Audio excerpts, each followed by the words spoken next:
I need to get someone for tonight to co-host. Ah, I know.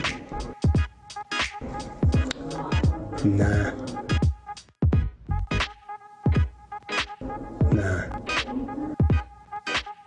Yes.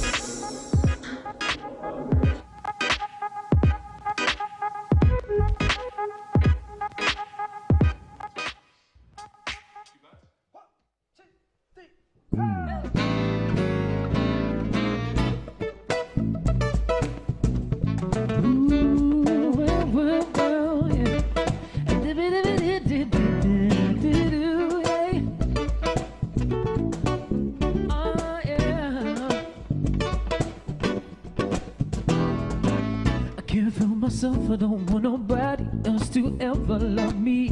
You are my shining star, my guiding light, my love fantasy. And there's not a minute, hour, day or night that I don't love you. You're at the top of my list, cause I'm always thinking of you. I still remember in the days when I was scared to touch you, how I spent my days dreaming, planning out to say I love you. You must have known that I had feelings deep enough to swim in. And that's when you opened up your heart and you told me to come in. Oh my love,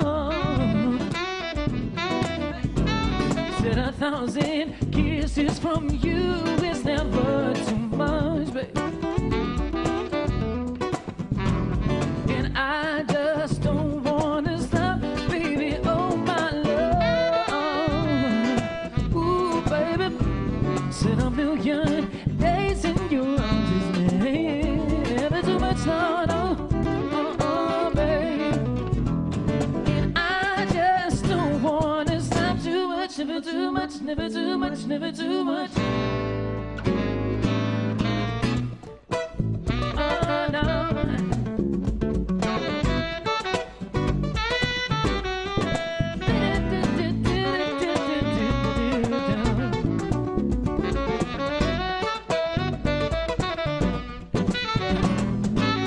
Woke up today, looked at your picture just to get me started. I called you up, but you weren't there and I was broken hearted. Hung up the phone, can't be too late, the boss is so demanding. Opened the door up and to my surprise there you were standing.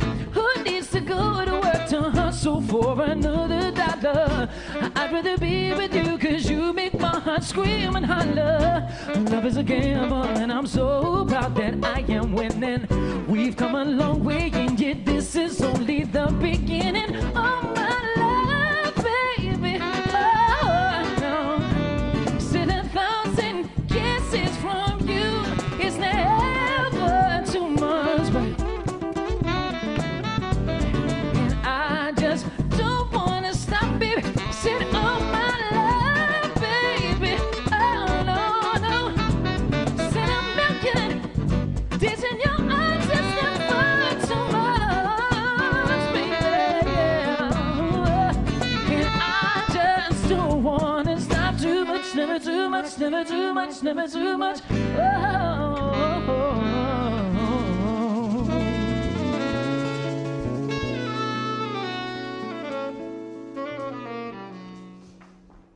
Lyndrix and the band, people. Yeah, that's good. It's good. That's good. I'm moving my shoulders, man, because outside is cold. The beast from the east has returned. And when the weather's like this, yeah, we should think of people less fortunate than us, like the homeless. Now, I should never say never, but I don't think I could be homeless when the weather's like this. You know why? Because I will commit a crime. Yeah, that's why. And I'm not condoning any kind of crime, but I would commit a crime just low enough to get myself arrested to stay in a cell overnight. As a matter of fact, I wouldn't even wait for the police to pick me up. Yeah, I'll walk to the police station my damn self. I'll be like, right, that's my fingerprints, that's my DNA, you know my name and my address, I'll be in cell number 2. Talking of crime, this Monday, anybody coming into the UK, people, is going to be now ordered to be stay in a government-approved quarantine hotel for 10 days. Government-approved hotel. Isn't that prison? Apparently, if you come here and you refuse the vaccine, you get £1,000 fine. Yeah, and if you lie about your destination, you get 10 grand fine. Now, to the likes of me and you, yeah, that's a lot of money. But you imagine if you're a rich Russian or you're an Arab, that's not a lot of money to them. That is hand luggage. Now, here's a scenario for you.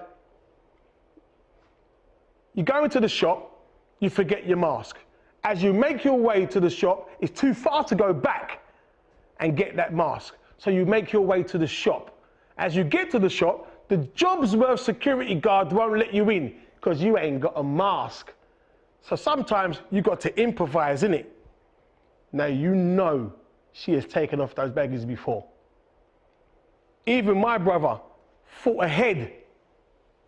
One thing I recognise about human nature, everybody's got their own methods and own ways to try and get rid of this COVID, yeah? Some people cut up a little garlic, some people dash a little ginger, some people just deal with the herbs.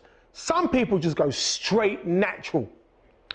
I'd rather take the vaccine. Speaking of the vaccine, the government have rolled out the big guns to convince the black community to take the vaccine. Look at them, all together, coming together as ones, looking like Bloods and Crips. Now, isn't that sweet? Now, let's be honest, people. Out of those MPs, how much did you recognise? I got 2 and a possible. Like, look at the white community's got. Like, I'm just saying, people, yeah? Black people don't even like listening to themselves, let alone listening to a bunch of black MPs. I'm like, if this does not work, like, who else are they gonna get? What's the mass? Jabs for jobs. Now, apparently, if you do not take the jab, you can't have your job. All right? Now, I know some people who take jabs during the job, but this is another classic case of the government divide and rule conquering, yeah, and passing the buck down to companies doing the job they should be doing. Jab for jobs. It don't even sound right. Do you know what that sounds like? That sounds like them brothers who work in the clubs inside the toilets and they do those dodgy sayings. If you ain't got the money, you can't get the honey. If you ain't got if you want to take a slash, pay the cash. Now, did anybody see the girl who stuck her hair down with the glue? I don't know what's worse. The girl who stuck her head down with the glue or the people who contributed towards £20,000 to get her surgery. Women, I get it. It's lockdown. You want to look good. You want to keep your hairstyle. But as far as I'm concerned, you cannot avoid this. And finally, I'm really proud of myself this week. You know why? I made spaghetti bolognese. That's not why I'm proud of myself. Do you know why I'm proud of myself? I made my own sauce. Do you know what I felt like? I felt like Tony Soprano hovering above my pot. Me and Domia sauce are done. Matter of fact, I didn't even eat it first. I just looked at it. That's right, I looked at it like it was a fine woman. And then I ate it.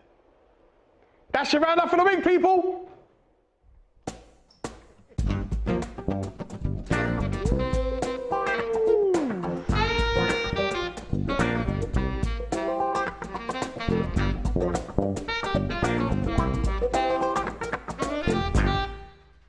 All right, welcome along to Extra Time Fridays, your Friday night lockdowns to make your Friday nights that bit more easier. So my name's Quincy, the Cockney Prince, in the building. And I'd just like to say thank you all for logging in, tuning in and being a part of the show. Now, before I actually kick on, I've got an announcement to make. I have got I've got a co-host, so to speak. Technically, I mean, it was on Tinder, but it's good enough. All right, Janelle? All right, Quincy. How you doing? I'm good. I thought it'd be rude to stand you up on the first date. There you go. I was hoping you'd come a bit earlier, like 8 o'clock, so I can get to know you and all that kind of stuff, you know what I mean? So, as you are the co-host for this week and stuff like that, I like to know, because I've never been on this Tinder stuff and online stuff, you know what I mean? Tell me 3 things which you learned this last year during the lockdown on and off. That's a good question. I learned a lot during lockdown, but to narrow it down to 3 things, I think the first thing would be the importance of the people in my life. That's my family and my friends. Big shout out to my sister, by the way, it's her birthday today. We've got a few birthdays, but we'll come to that. Jade, happy birthday. And as we go on that, it's my daughter's birthday as well. Happy birthday to my daughter Diaz. Love ya, love ya, love ya. Respect. And actually, someone also told me that it's Scott, the percussionist's son, Jackson's birthday, and he's 11 today. So let's give it up to Scott and his son Jackson. Every week, Scott's got a new child with a new birthday. That one's paying bare maintenance, but anyway, it's all right. So back to your question. So the next thing I learned is I have a nature reserve right on my doorstep. A nature reserve? Yeah. I've lived where I've lived for about 18 years, and I have a nature reserve literally on my doorstep in the middle of London. Never knew that. So when you bought your place, so you got your property, didn't you realise it's like, this is a bit expensive for around there, innit? Well, and you got the Serengeti in the back of your house. Minus the tigers and the lions, but yeah, a bit of Serengeti around the back of my yard, yeah. Okay, so Yeah. you've been walking around in... Yeah, I have actually, taken in the tadpoles, walking around. All right. And then I would say the third and most important thing that I learned in lockdown is not to use Gorilla Glue in my hair. Did you see that? It's down, isn't it? So look, this is what we've got coming up today. I know you want to talk about, you was teasing me earlier on about my shirt. I was teasing you about your shirt, but before we come to that, we were talking about you doing Mr. Barbados, because you were teasing me, weren't you? Yes, I was, yeah, because you were Miss Jamaica. You were Miss Jamaica. Miss Jamaica UK, I will add, but yes, I was. Yeah. How comes this Jamaican people Miss Jamaica and never Jamaican? Because the Miss Terry Ann's not Jamaican. Well, she is technically, but she's Indian. Out of many one people, Quincy, come on. That's the motto of Jamaica. So yeah, she's Jamaican, I'm Jamaican, Jamaican blood. In fact, I'm going to make it very clear, half Jamaican, half Trini. It's a good mix. There. Walk up and bashment. All right, so look, we've got loads on the show today. Yeah. Do you know what? Before we do that, we should actually, because I feel bad every time I talk to the band. I ain't got a name for them. It sounds like. How many weeks are you in now? This is the third week. It's the third episode, and we ain't got a name for them. So we're going to fix that. We are going to fix that tonight, guys. So people, the band have been here for 3 weeks now. The house band. They have no name, so we need you to help us. So send your suggestions in if you're watching via YouTube, Facebook, for some band names. And I think the best band name wins a prize. Yeah, wins a prize, yeah. We've only been here 2 minutes. So, do you know what? So, like, we have got a packed show today. We've got Eddie Kadi talking about his documentary in Africa. What else we got? We've got Scarlette Douglas, right? It's coming really soon. Yeah. And we've got a relationship expert as well. Yeah, Trey Ennis, and he'll be telling us all about the do's and don'ts in relationships, and, you know, Valentine's Day around the corner. So I'm sure many people out there want to hear those tips. All right, so look. I've got a question for you, though. Okay. Then. Just on the dating thing. Yeah. So you're on a first date. Not this first date, but, you know, first dates in the past. You're on a first date and you get home and the beautiful lady texts you. How long do you wait before you text her back? Ladies and gentlemen, our first act, our first guest to Extra Time Fridays, ladies and gentlemen, is a young lady that I have had the pleasure of working with Reggae on the Lawn. I finally got it right. And is a lady that's kept me on my toes whenever we've co-presented. So without any further ado, I'd like to welcome the wonderful talents of Miss Scarlette Douglas, ladies and gentlemen.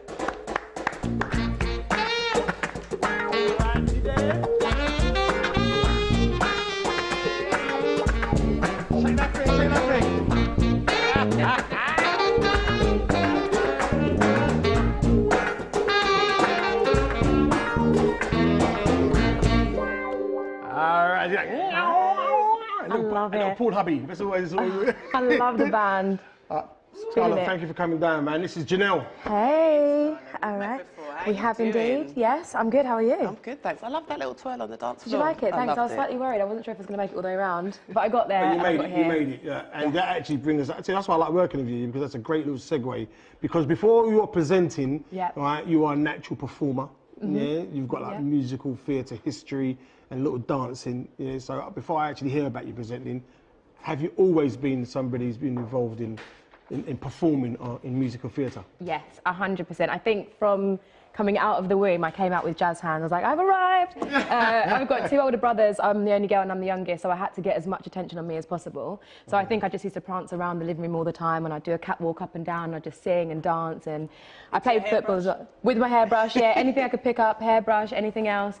And yeah, and it just kind of evolved from that point, and I love it. And I played a bit of football as well, and I think my mum was like, I've got 2... Who did you play for? Played for Arsenal girls. Arsenal girls? Hello, yeah. Yeah. Is that your team? Yes. Of course it's my team. They need you right now, I'm telling you. I know. Sometimes I'm like, let me get the old football boots out and dust those off. Okay. So yeah, but my mum was like, look, I've got 2 boys, please be a girl, because you're just following them around everywhere, getting dirty, being a big tomboy, be a girl. So I focused on dancing, and then did musicals for 8 years, and then I moved over into presenting. Wow. So you've done the musicals, you've done Hairspray, Yep. you've done Thriller, Yep. and We Will Rock You. Yep. All right, so the question, obviously, the guy, Van Trump, who played Van Trump in Sounds of Music, just passed away. Oh, I didn't know that. You didn't know? So you're that busy that you didn't even know that one of the biggest stars of the biggest movies of a musical. Like today? They didn't, they did a long time. Way off. It's minimum Tuesday, where you been? Oh, well, clearly not here. What's your favourite musical? I think the best musical I've ever done that I've been in would have to be Fela, about Fela Kuti, the African activist. And it was amazing. It was at the National Theatre. It's produced by Jay-Z, Beyonce, Will Smith, Jada Pinkett Smith, and it was probably one of the best productions I've ever done. It was amazing. And just knowing about his life story, I didn't know anything about him actually until I did the show. So I think it's probably about 11, maybe 12 years ago now that I did that. And yeah, it was just incredible. And the response that we got from the audience, the emotions, the highs, the lows, the tears, the laughter, it was amazing. It sounds amazing. Do you know what? Like, we all know you from Place in the Sun, and we're going to come back to that in a minute. But you are really a woman of many talents. I didn't know about your musical theatre background, but, you know, it's great to hear about it. But this kind of way you got into presenting, there are 2... there's a duo, actually, that most people out there know, who you kind of have to thank for that, right? Oh, without a doubt, it has to be Ant and Dec. They helped me so much, and I don't think I'd be doing what I'm doing now if it wasn't for them. So I did a musical that ended up closing early. It was called I Can't Sing, the X Factor musical, which totally flopped. We did 2.5 months. We were supposed to do a year. We got a notice. It all pretty much went pear-shaped, and I ended up going on tour with Ant and Dec. It was amazing. They took their Saturday Night Takeaway show on an arena tour. I was back and dancing for them. And I just said one night, we were all out, we were all a little bit tipsy, look, can I interview you? I want to be a TV presenter. And they said, yeah, let's come in early and we'll do it. And there I am on the tour with them. And I interviewed them, and they were like, yeah, they're like, you're great, Scarlett. If you want to do it, and we'll help you as much as we can. And they did, and they got me loads of meetings, and they set so much up for me. And if it wasn't for them, I wouldn't be here now. Do you know what? I've always noticed, you notice when other races have a little soft spot for the black culture. I've always, whenever I watch Britain's Got Talent, I've always watched, whenever the black acts come on, you see them to perk up, you know what I mean? They bring life to the party, that's why. Yeah. We definitely do. Yeah. So that's how you ended up on Place in the Sun, and that's where, you know, many people out there will know you from. But to have a job where you are literally going around hot places and just, you know, showing properties in the sun, most of the time by a beach, it just looks like a dream job to me. It definitely is a dream job. I can't even lie. I'm literally on the beach Monday morning. That's my office. You've got the sand, you've got the sea, you've got the blue skies. Yes, it does sound amazing, but there are some downsides to it as well. Like, it is quite hard. Well, you're always packing and unpacking. You don't know what time zone you're in. You're not allowed to wear sunglasses or a hat, so you're stood on the beach. And I know that probably sounds woe is me, but if you're in the Caribbean and you've got white sand that's like flour that's reflecting into your eyes, and you've got the sea and you've got the sun, it's easy to get migraines. It is. I've hallucinated once on a show. I really have.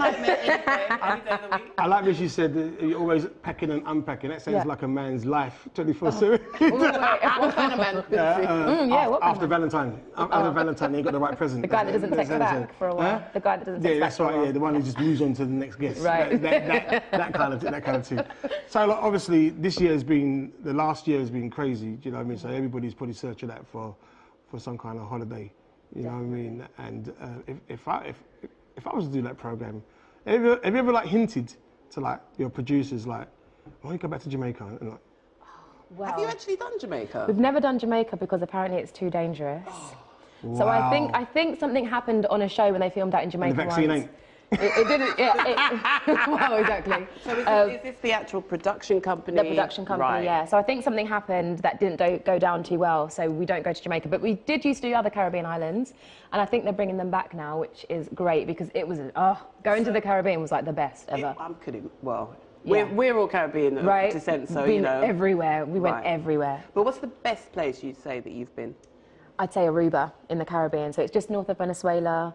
It's beautiful. You've got the white sandy beaches. It's kind of like you've got the desert in the middle, but then you come out and you've got palm trees everywhere. It's a really small island. But you've got everything you need, and you're by the beach. And you've got pink flamingos just there chilling with you whilst you're having a cocktail, and it's great.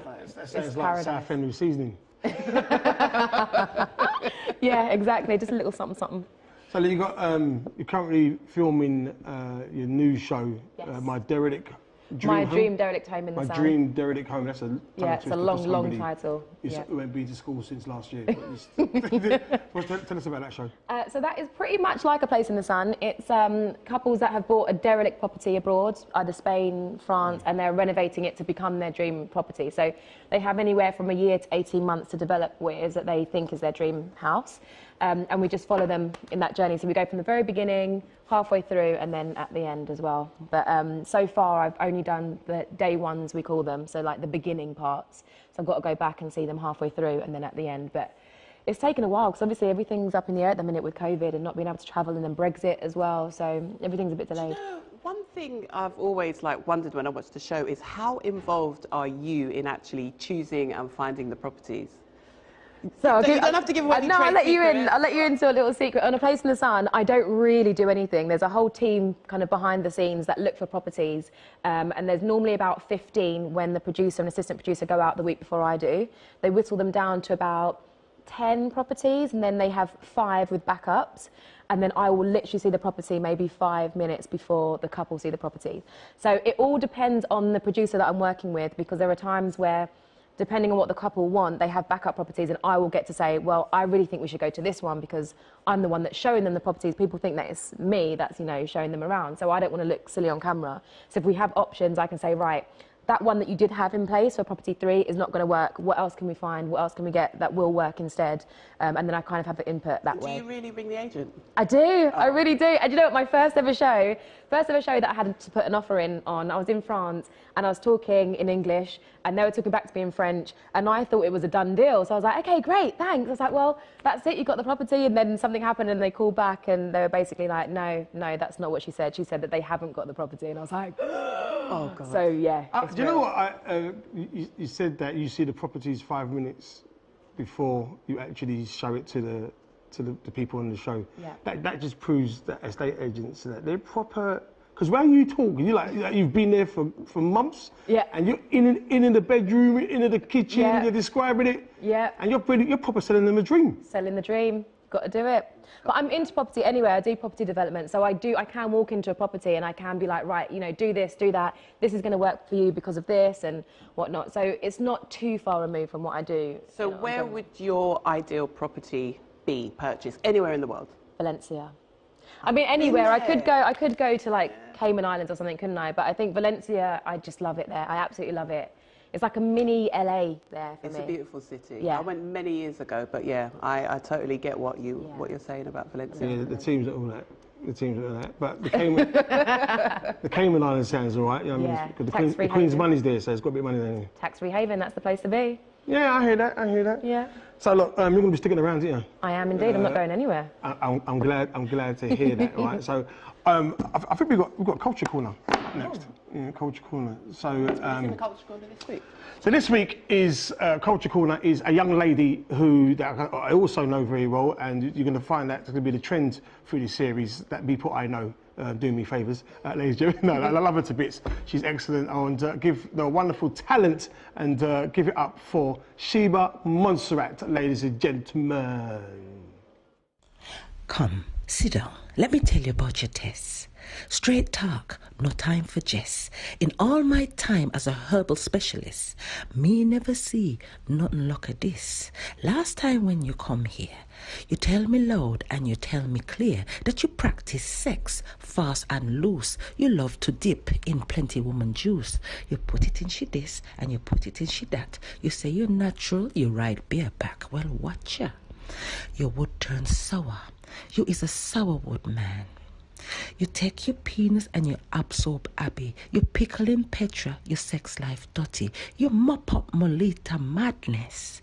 She had no good, so she get up quick. You soak up Sophie slackness. She chat too much and you know she worthless. That is why your wood turn sour. You is a sourwood man. Your penis is pestiferous. That means it is infectious. Your penis is malodorous. That means it rank and frowsy. It is limp and it is lame. Your penis is hanging its head in shame. You mix up in Mitzi, sweating Svetlana, marinating Marcia. You're pushing every corner. Oh, Lord. You is a sourwood man. You sousing Susie and sup up Sally. You are like a tomcat in a dark alley. Your wood is lifeless due to distress from too much pum-pum mix-upness. Me a herbalist, me no work miracle. Bessie find God and turn spiritual. When you leave from outer ya, find somebody who walk up ya. All I want you to understand is I can't help you, Mr. Sourwood Man. Do you know the funny thing about it? I'll give her so that was give a round of applause. Sheba Montserrat, man. Yeah. Representing. I spoke to that young lady in the week and I said, look, we're looking for poets and artists to come and do something for the Culture Corner. And because it's like Valentine's coming up, could you do something a bit lovey-dovey? She goes, yeah, me have the perfect poem for you. Yeah? And she's not even Jamaican when she said it, you know what I mean? But, and Yeah, Jamaican. No, she's from Montserrat, You know what I mean? And she come up with Sourwood Man. Wow. You know? She's good though. She's been hurt. You can tell. Someone hurt her. Yeah? Yeah. Let's move on, because Yeah. I don't know. Swipe left. Yes, right there. So, look, who've got next? Have you got any comments? Comments? We have got a few comments, but before that, just to let the viewers out there know, if you want to appear on Culture Corner, do message us here. You can drop us a message either in the comments or you can get in touch at Stomping Studios and yeah, tell us why, and we would be glad to have you on. If you've got talent, of course, right? Most definitely. I always pick the best for the price of furlough. Well, your entrance has generated a few comments. Like people say, loving the dancing, you know, you're such a natural. Somebody's giving you a shout out. And also Scott, the percussionist, we forgot to mention his son's mum, Jackson's mum. So it's her birthday today as well. So big her up there. Happy birthday. Another one? DJ Khaled, another one. So look, let's bring on our next guest. Yes, we should. So our next guest is a young man that I haven't actually met this young man, but he is from overseas. He's living overseas, and he's actually born. Yeah, he's born in Wembley. We will find more about that. He is a relationship expert. So give it up for Trey Ennis, ladies and gentlemen. Trey, what's going on, Trey? Hello. Oh, I can see myself on the screen. That's amazing. How are you? Do you know what? We've spoken to people across the pond for the last couple of weeks. So you're across the pond, but you've kept the accent. Have you kept the accent to stop yourself from being killed as an African American? I like to think so. I think sometimes people think I'm Australian, but I'm going to take it with a grain of salt, considering it came from an American. Let me introduce the cast here. So it's Janelle. Hey, Tay. And Hi, there Janelle. is Scarlett. Hi. She ain't even Hello, looking at you. Scarlett. She's looking at your property right now. Oh, interesting. Yeah, I'm actually on Dream Home Makeover episode 3 on Netflix. If you want to see the property I used to own. Okay. Man's been in America for 5 minutes. He's already plugging something, you know. It is what it is. Trey, listen, it's Valentine's coming up, and you have a YouTube channel, and it's called First Date Fix. So before we start giving help out, what is it all about, first dates that people get so wrong? I mean, there's a program in the UK actually called First Dates on Channel 4. Love it. But tell us, why do people get it so wrong? I think there are so many different factors that go into it. I think sometimes people gas themselves up too much, or they gas themselves up too little, or, you know, perhaps they don't make enough effort, or perhaps they're not vulnerable enough. And I think, you know, the more we delve into this social media culture and, you know, everyone kind of exposing themselves in regards to media, people aren't really comfortable being their true, authentic, genuine self, which 9 times out of 10, that's what's going to hook the person that's already taken time to come out of their day and meet you. Okay. I do want to ask this year, because it is lockdown. So people are, we over here and in America, we listen to our government. Yeah, so people can't really, do you know what, you got to apologise for this, right? This is the first, I don't normally have these things in my ears, you know, I have other stuff, but not this stuff. But anyway, I'll move on. Again, there is lockdown, people ain't really going out as much as they used to, you know what I mean? So how, our very own Scarlett, you found love in lockdown, didn't you? I did find love in lockdown, indeed. Yeah. How did you find it? Who did you, in the bubble? In the bubble? No, do you know what, I found love 12 years ago. Wait there. I should have asked him first, shouldn't I? This is professional, as long as okay. No, do you know what? Carry on. Wait there, hang on 1 sec, mate. Go on. I found love 12 years ago. Didn't do anything about it. Found that love again earlier, just before lockdown, and we locked down together, and now we're in love. All right, Trey. All right, here's the first question. So she found love 12 years ago. Didn't do nothing about it. Right. This is from a female. Found love. That means she went looking for the love. Yeah, she looked. Right. What's your roundabout way estimating that particular love? Yeah, I mean, you know, online dating has risen by about 33%, you know, the tail end of last year and the middle of last year because of the pandemic. So statistically speaking, now is the best time to date. And for the most part, it's going to be free because there's not much places you could go. So people really have to be inventive with where they're taking their dates, whether it be a walk in the park, whether it be a walk past the London Eye or across the embankment. People have to be inventive. And it's more about conversations now as opposed to going out and doing some elaborate, expensive date. So people are finding love. Me, myself, I was lucky enough to find love just by grace of starting to have a walk on the embankment with someone. So it's amazing. Well done. So look, used to be someone online, and you're like, we're gonna go out a nice little romantic walk down the passage. What passage, Quincy? It went dark real quick. Very quickly.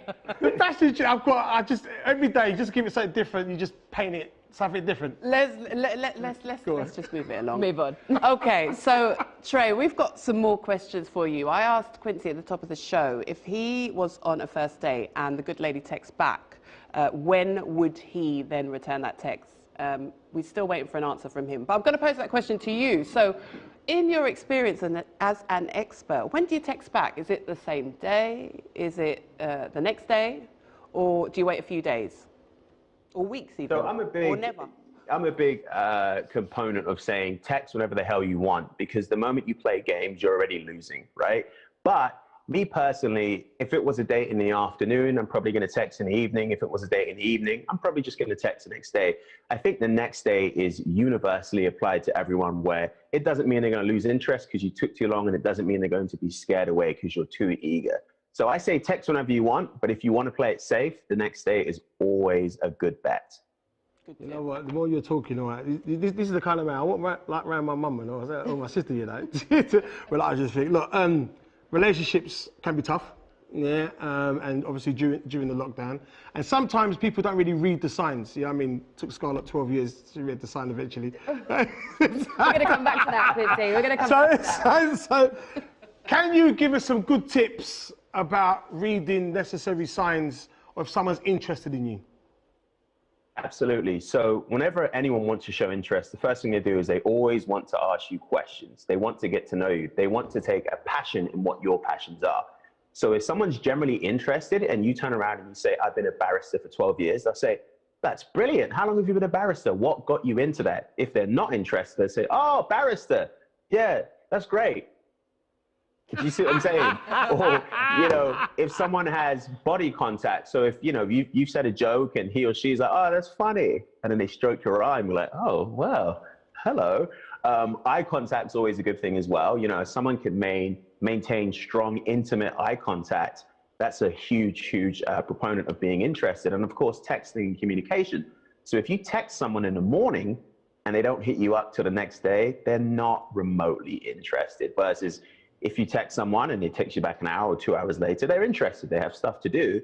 but they're interested and they have a life. So all of those things seem really insignificant, but when they accumulate, it allows you to understand how interested that person really is. So you mentioned eye contact's important, yeah? So say if they've got a funny eye. And you don't know if they're looking at you or someone else. I would look at the one that works the best. Just be like, all right, the left one isn't moving.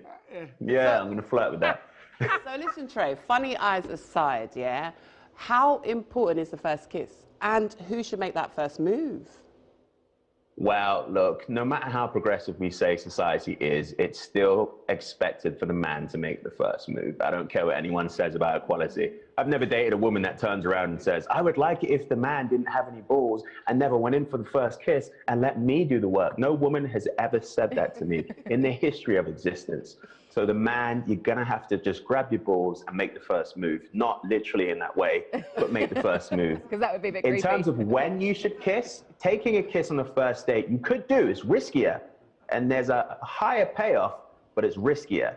I always err on the side of caution and just be like, look, I can keep it in my pants till at least the second date. Go in for the second date is a safe bet. If you're feeling a bit ballsy, you had a couple of vodka shots, a sambuca, go in on, you know, the first date. But of course you want to have consent and all that good stuff, so don't be a raging buffoon. Right, let me ask you this. Dating is technically playing games, yeah? Scarlett, play games? Mm-mm. Don't want to play Nan? No, do you know Not anymore, no. No, not anymore. I like what Trey was saying about really getting to know someone. And for me, my partner, who is Lyndrix, that performed the first song, and he's performing the next song later on, which is actually about me, which I believe if he's doing the one I think he's doing is Get to Know You, because he really wanted to get to know me, and he really put that effort in, and I didn't need to play any games, and he didn't play any games, and you can drink that drink as much as you want, Quincy. Do you know what it was? It's just we knew, and we didn't mess around because I liked him and he liked me, and that was it. But kind of games waste time, really, doesn't it? Like, Yeah. you just get into this, like, and usually with a game, usually there's a winner and a loser. But Trey, what do you think about games?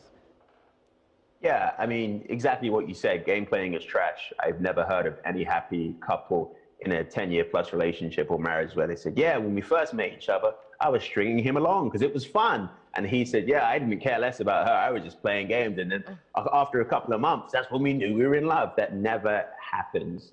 When it comes to game playing, you both end up losing because the other person says, well, if they're really interested, then they're going to do A, B, C, and D. And the other person's telling their friends the exact same things. And what you end up is two people who are single, miserable, and saying, where have all the good people gone? They're right in front of you. You were just playing games. It does not work.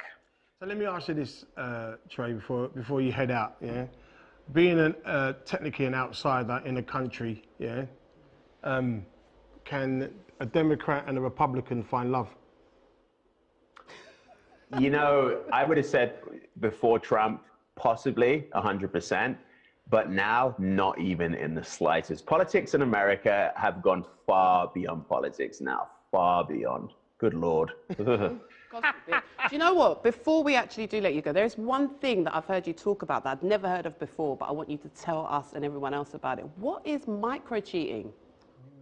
Okay, so put simply, for British terms, if you're in a club and a girl's winding up on you and you're a man and you're in a relationship with another girl, essentially that's micro-cheating. So anything that's even close, like if my friends are going to a bar and they're like, yo, come speak to these group of girls, and I'm flirting with these group of girls and I'm in a relationship, that's micro-cheating. Because essentially it's micro-cheating because if those things are increased, eventually it will simulate the actual cheating in itself. So if a girl continually whines at me, I'm going to the club every week, eventually I'm going to be like, you know what? I fancy a bit of my chances. My bird doesn't have to know anything. So it's something that isn't initially cheating, but if you continually do it, it's going to progress to cheating. You make it sound like you've gone from cigarettes to weed to cocaine. They literally say weed is the gateway drug. So micro-cheating is the gateway to pure problems down the line, basically.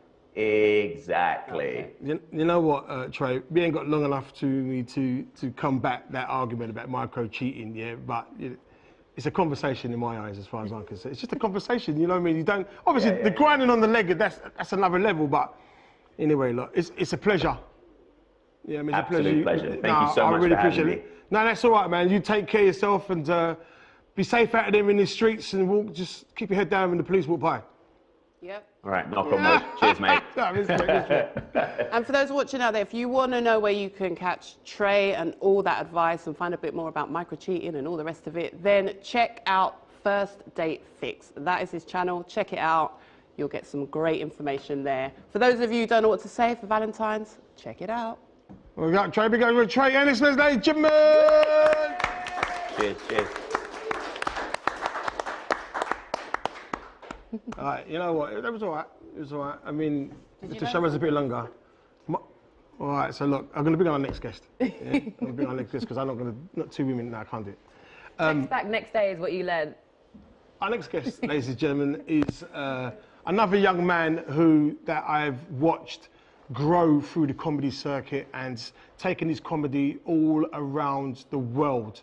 And he's one of the first people to say to me that Hollywood isn't always in America. Hollywood is in Africa. So it gives me great pleasure to welcome Mr. Eddie Kadi, people. Eddie Kadi! Yeah, this is nice. This is nice. Tell the truth, you thought we was going to do some YouTube, not YouTube, some Zoom thing, innit? When I rang you up. I'm not gonna lie to you, my brother. This is why I've been avoiding your WhatsApp calls, but now, you know, I'm glad. Thanks for having me, though, man. This is a pleasure, man. Absolute pleasure. No, it's a pleasure having you. So look, you're from the Democratic Republic of Congo. Yeah. That's right. That's right, bro. Great. I haven't been there, but obviously, for how you've highlighted it, it looks an amazing place. I want to ask you, what does the Congo mean to you? It's my foundation, Quince. It's my hello, ladies. By the way. Oh, apologies. That's my bad. Scarlett. Yeah, come on, Quince. Listen, you got to come across polite. I've got to make sure, man. The full info is coming across. All the ladies watching, I don't want them to think I'm rude in that. So let me sell myself well. How are you doing? Congo is my foundation. It is.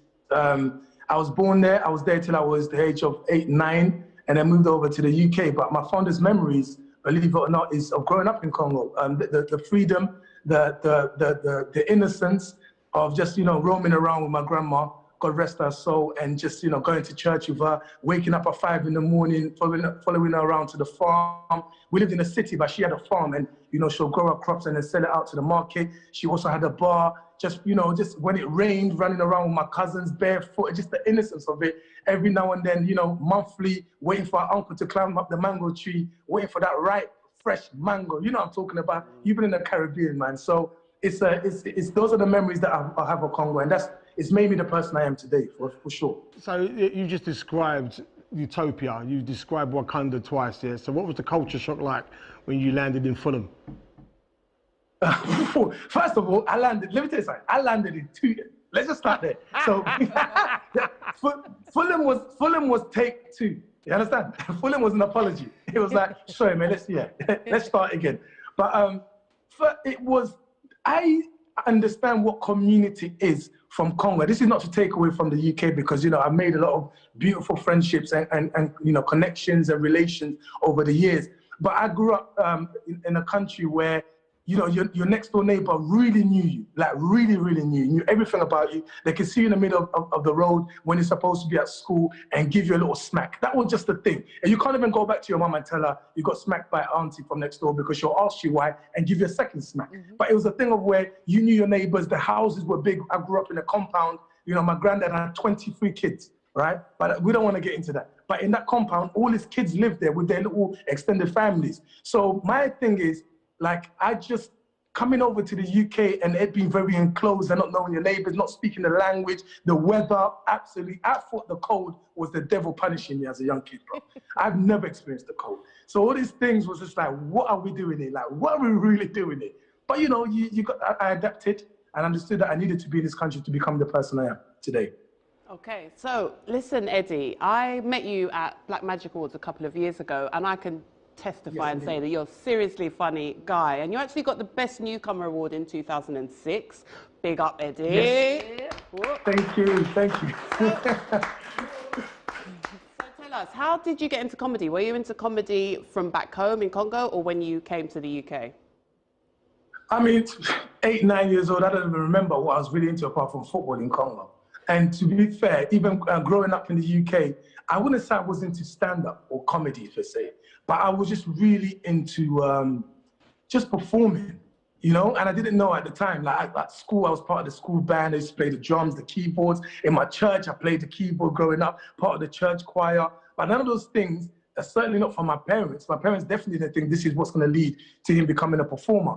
I just think I just had it in me. At the time, I remember, you know, being an African kid, a Congolese, my dad was very, I wouldn't say strict, but was very straightforward about what he expected from us. Like, he made all this effort to make sure we've grown up in a country where education was more accessible. You better just go for the top jobs, you know, lawyer, accountant, you know, doctor. Don't embarrass the family. Even if you don't want to be a doctor, become a vet, Eddie. Be a vet. That's what my dad used to say. If you're not going to operate on a human being, operate on a chicken. The family will be fine with that. You understand? But that didn't work out. I just know I was at university, Kingston Uni is where I went. I studied media technology, and I actually was part of the African Caribbean Society, right? So I was like the spokesperson, and we put together a showcase, and I just kind of hosted it. And that's where comedy came from. Like, I was just trying to be funny. You know, it's students trying to make people laugh. And it just stuck. And what started to happen was different universities started booking me to host their talent shows. So it wasn't up until I finished uni, had a job, someone said, come on stage and just basically just talk about being African and being Congolese. And I remember one of the first places I performed was Coach's Comedy Funhouse. And it was just me singing funny songs that I was into. And people finding it funny and me telling stories about those songs. What does fufu mean? What it means to be African, the difference between Africans and Caribbean, what I've learned growing up in the UK. And people were like, come back next week. And literally, that's how comedy happened for me. My dad was not impressed. He didn't get it until he saw me perform himself and realized that comedy kind of, you know, it could be quite lucrative. I tell you what, like, let's have a few clips of yourself in action, Eddie. At the age of 8, moved to the UK. You know, I would say I moved to the UK. It was not my decision. You know, I was happy to stay behind. My parents had a reason. Who moved to the UK? Got to the UK, and of course, you know, I couldn't really speak English. You know, and at the time I had a translator. They had a young guy, same age as me, translating for me, yeah? And the things he would say would get me really angry. I don't know if things were lost in translation or some of these kids in my school were just stupid. One of the guys looked at me, you know, British accent is a bit different. You know, it's really soft. You got to try sort of speak like that, you know what I mean? Yeah? That's aggressive, it's a bit soft, you know what I mean? They say their lips are smaller, that's why they speak like that. Our lips are bigger, go, boo, we release. British sort of speak like this. And they shake their head a lot, speak like this. So this young guy, Tom, came up to me and said, right, tell him. I can see that. All I could see was, but he's saying, tell him, he's African, right? Can he speak African? I said, tell him, he's stupid, right? Can he speak stupidity? Oh, yes, he can. I had to teach people at the age of 8, the amount of pressure Africa has put on me, you people don't know. I said to the kid, Africa, what do you mean can I speak African? What do you want me to do? Speak a cocktail of languages. Bawoni, it is saying, hey, Hakuna Matata, what do you want me to do?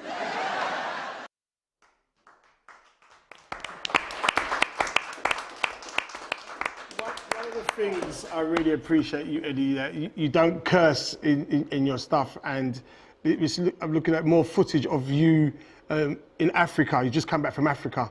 And you are a champion for Africa. How I'm a champion for Barbados, you are a champion for Africa, not just the Congo. You know what I mean? I don't know if you've got any clips we've got some clips of you, you know what I mean? So just tell us about your journey in Africa.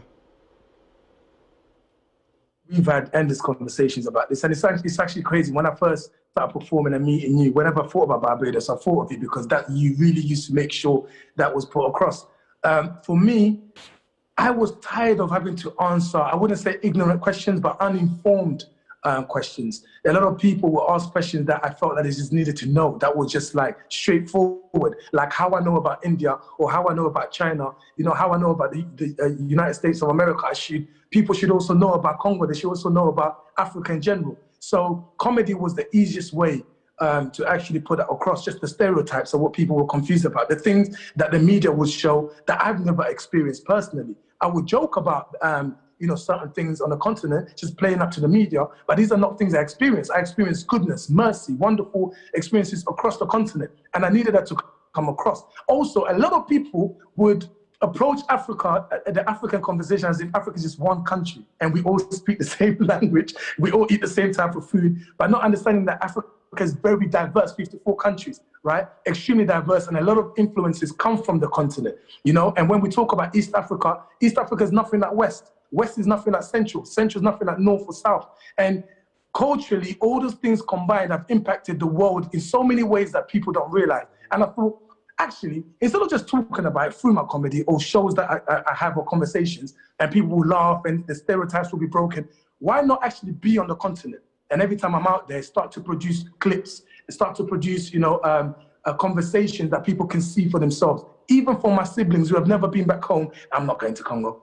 Why am I going to Congo? There's nothing there. I heard the food is disgusting. I heard there's no trains, there's no cars. All these misinformation, I'm just like, well, this is an image of Congo. And which is why I wanted to actually expand on that beyond comedy and actually start talking seriously when, you know, in order to put together a documentary, a long-term documentary that will expand on the questions that people ask my friends, my colleagues, people that I don't know, people I'll never be able to reach out to. But with social media and the digital age, I can just release this information every time I'm on the continent. So listen, what is the documentary called? That sounds fantastic, by the way. Big up to you, Eddie, because we need more of that information out there to educate people. There's lots of ignorance, especially when it comes to Africa. So what's it called? So I haven't come up with a name for the documentary. What I've come up with is the project. The actual name of the project is called Esika. Esika means place, location, where we belong in my language, Lingala. Which is one of the dominant language in Congo. So it means Esika. But as a project, what we're actually doing is building up as a social media page as well. So it's official Esika, E-S-I-K-A is the name official before that. And we're building up the images that we've been acquiring in Congo, particularly on social media, whilst we're working on the documentary in the background. Congo is very big. Congo is extremely big, so we have to, it's going to take a while to collect as much information as possible to actually put together this project. We've got Scarlette Douglas here, who does Place in the Sun, of course, and is his travel. I mean, we know what Scarlette does. Enjoys life. That's what Scarlett does. That's Scarlett right. enjoys life. That's She's living that good life. She's living that good life. Come on, my bro. As much as she's looking at properties, We got a clip though of his documentary. Oh yeah, do you know? Yeah, just have a look at your clip of the documentary and I'll ask you this let's have a look. Let's have a clip of it. It's not a myth. It's not something that people make up like it's some fairy tale story. But you can actually come and buy an island. There's people that will facilitate it for you. I'm finding these things out myself, guys. A Caribbean brother owns an island here in Ghana. That's a beautiful thing to hear, man. You know, so if he can do it, anyone can do it. That's why they are doing the railway bridge. They're doing a railway bridge. They are doing a new bridge over there for the train to pass on it. The railway that is from Ghana. They are doing a bridge there to cross the river so that the train can pass on it. Ghana's developing too fast for me, man. This makes me want to go home, go to Congo and really have some conversations again. They're building, they're building a railway bridge there. A train that comes from Tema to facilitate. It's all about facilitating, looking for the problems and then solving them. That's what development's all about. It's just inspiring, man. Once again, I just seen an island owned by a Jamaican brother here in Ghana. That's the breaking news. That is the breaking news. We'll be back for some more information, but right now I'm baffled. I'm baffled.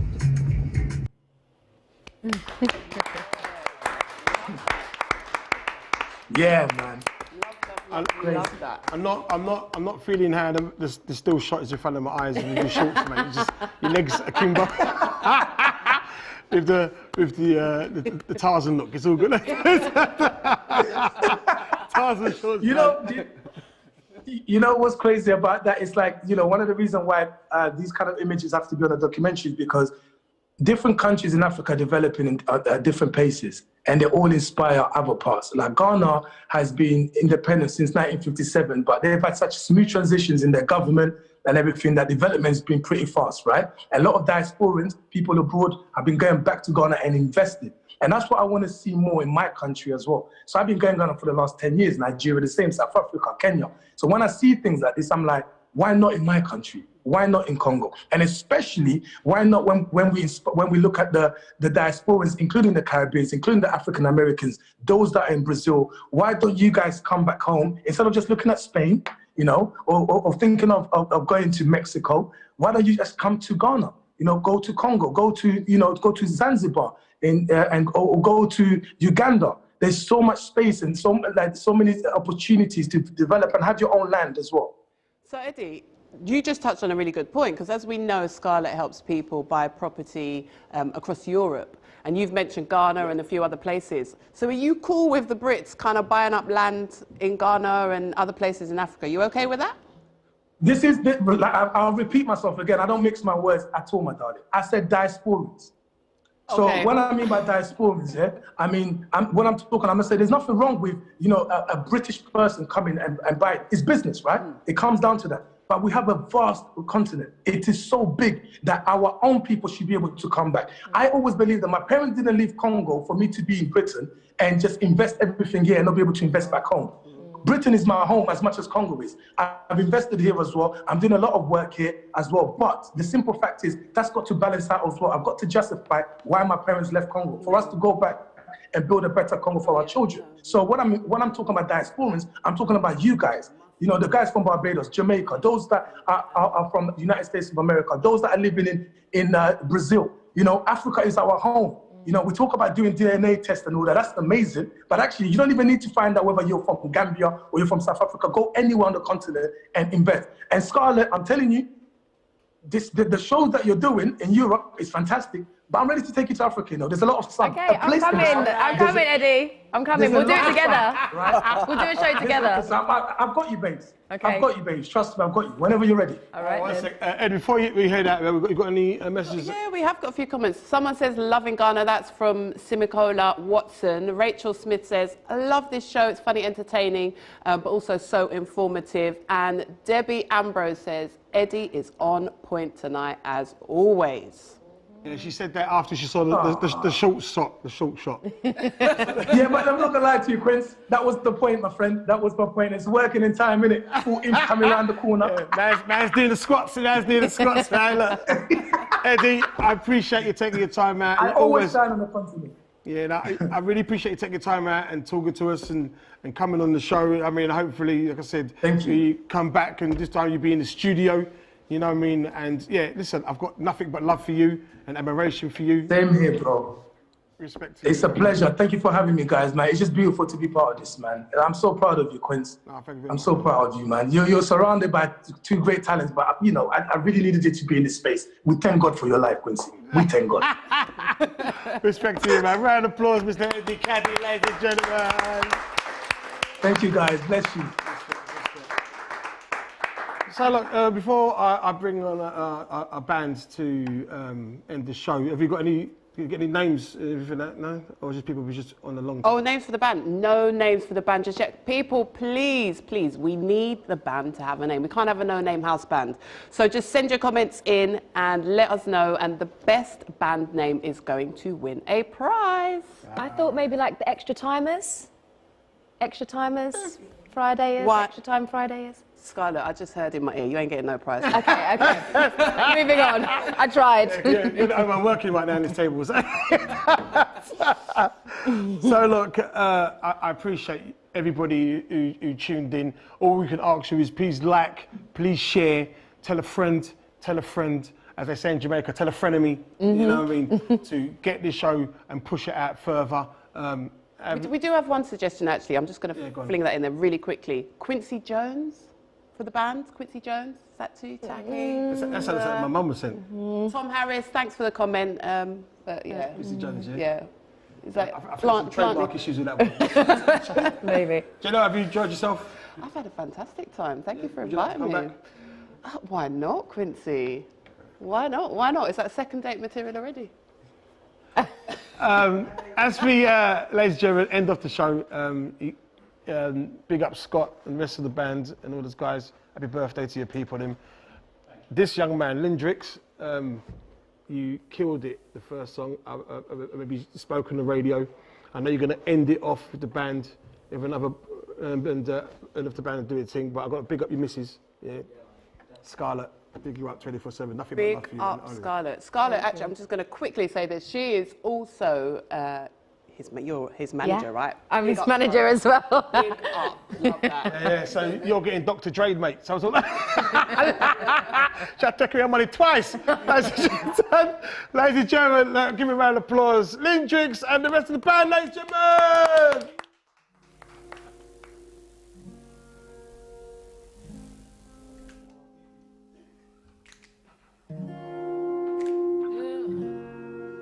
Yeah, hey. I wanna get to know you. Yeah. Tell me what you wanna do, baby. I only wanna see you. Yeah. Loving me the way I like now. You know that I won't cross the line. Tell me what you wanna do, baby. Hey, I'm grown enough to love you now. Love you just the way you like. Hey, give me the vibe, 'cause I can't wait. Tell me to pause, evaluate. There is no time, it's not too late. Give me the vibe, give me the vibe. So tell me how you want it, I know that I can give it my all. Yeah, hey, wanna give it my all. So tell me how you want it, I know that I can give you my all. Hey, hey, wanna give you my all. This space that I'm in, now I'm here with you, is all that I want. But tonight, the thoughts that I have of you in my bed are all in my head. But tonight I wanna get to know you. Yeah, so tell me what you wanna do, baby. I only wanna see you, darling.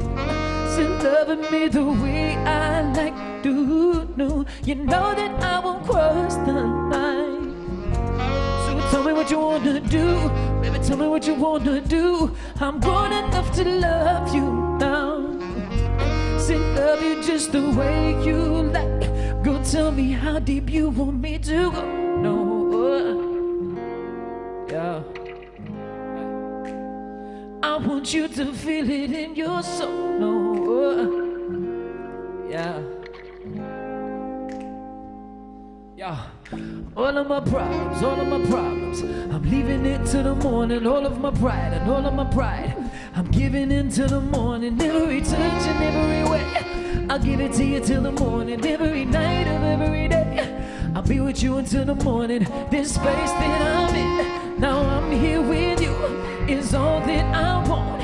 But tonight, the thoughts that I have of you in my bed were all in my head. But tonight I wanna get to know you, yeah. So tell me what you wanna do, baby. I only wanna see you, loving me the way I like. You know that I won't cross the line. So tell me what you wanna do, baby, tell me what you wanna do. I'm grown enough to love you now. Still love you just the way you like to. Play for me. Yeah. Yeah.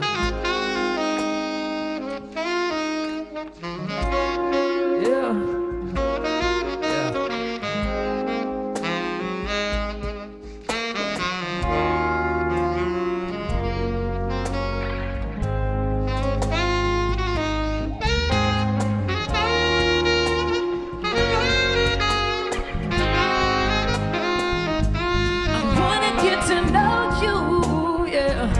So tell me what you wanna do, baby.